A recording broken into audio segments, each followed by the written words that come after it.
few would have been willing to do the gruesome work that Leonardo now carried out. I want to go home. It's freezing. Come here. Dissecting rooms were very grim places. Always dreadful in the dissecting room. There was no way of preserving bodies at the time. Within 48 hours, there was a tremendous stench. Pieces of the body were decaying. The most important instrument that one had was one's bare hands, with long fingernails that were used to do a lot of the sharp dissecting. Why must we spend our night in the company of corpses? Yeah, well, most men can't make the journey they need to take to find out the truth. The stench of death turns their great stomachs, and they're sickened by the blackened organs.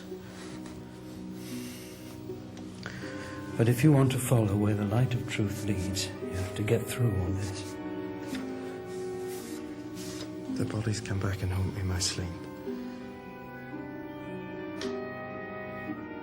His dissections were convincing him more and more that man is a wonderful piece of machinery. He conceived of the bones of the arms and of the legs as levers, and lines of force, namely the muscles, worked on the levers, so he could demonstrate exactly how you turned your arm and why you were able to turn your arm. This led him to his most extraordinary conclusion, that he could create an automated machine with a life of its own. Leonardo combined his fascination for anatomy with his passion for mechanics to create the world's first humanoid robot. Robots are the passion of American inventor Mark Rossheim. He has been obsessed with them his whole life and now designs them for NASA.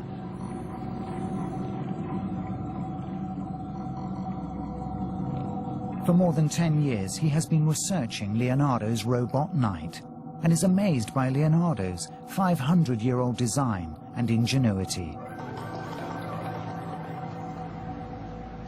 Now, for the first time since the 15th century, Mark is about to try to build it. Hello, I'm Mark Rossheim, and I'm here to build Leonardo's robot. He's come to the BBC's visual effects studio in West London.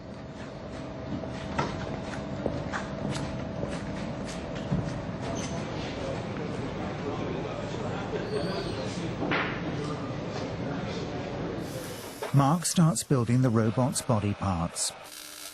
Wooden pulley wheels for the joints, a steel frame for the skeleton, and cable for the tendons. But how was it powered? We don't know exactly what Leonardo used. I mean, he shows lots of mechanical systems driven by counterweights. He uses cranks. He could have used water power. There's lots of drawings of water wheels and so forth. So he might have tapped into, you know, a river or some, you know, moat that's going around the castle. That part of the puzzle we don't quite know. We're going to be operating this particular one with winches, hand-operated. But it could have been automatic. Could have been fully automatic. Yeah.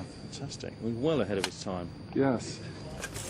The robot was designed to stand up. Sounds simple, but it actually involves a sophisticated balancing act. Leonardo faced a big problem, and that was a problem of balance. And he understood that the center of gravity had to always be over the feet, otherwise you fall over. So the center line is always in line. The ankle, the hips, shoulders are all in line. If you don't do that, you can't stand up. You go like that. Only recently have robots evolved to a point where they can walk. And that's with the help of computers and gyroscopes and quite a bit of programming. The body has to be perfectly coordinated. It's a big challenge to a robot builder. Our first pulleys broke under stress, and they cleaved in two under the force. The cabling's been a nightmare. It's been very difficult.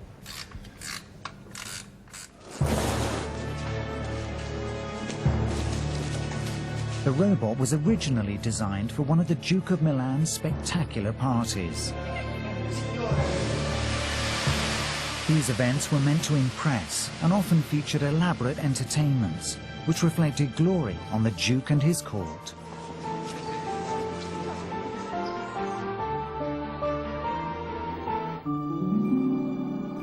It may later have been placed in a grotto, so we took our robot to a grotto to see it in a similar setting.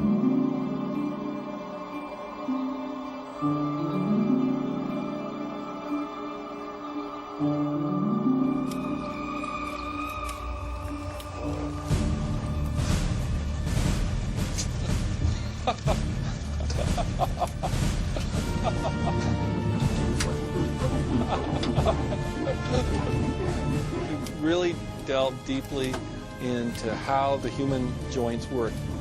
You could see how the joints were driven by the muscles, and it's a modern concept, and it's just amazing stuff. It's what we used to create our robot for NASA.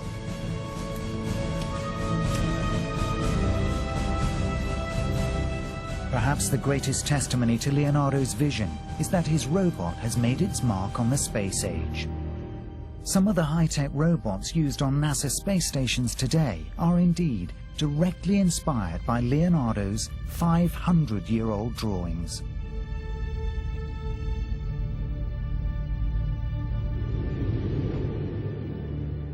Leonardo would certainly have enjoyed the thought that his anatomical studies would inspire work being done in the heavens, because down on Earth he believed he could discover nothing less than where man's soul might be found.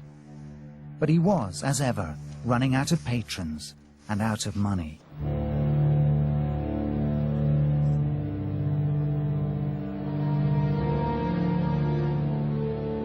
In 1513, however, his luck seemed to change. He was suddenly summoned to travel to Rome to work for a new pope, Leo X. Unfortunately, the invitation came not from the Pope, but from his brother. Leo X himself did not have a great opinion of Leonardo.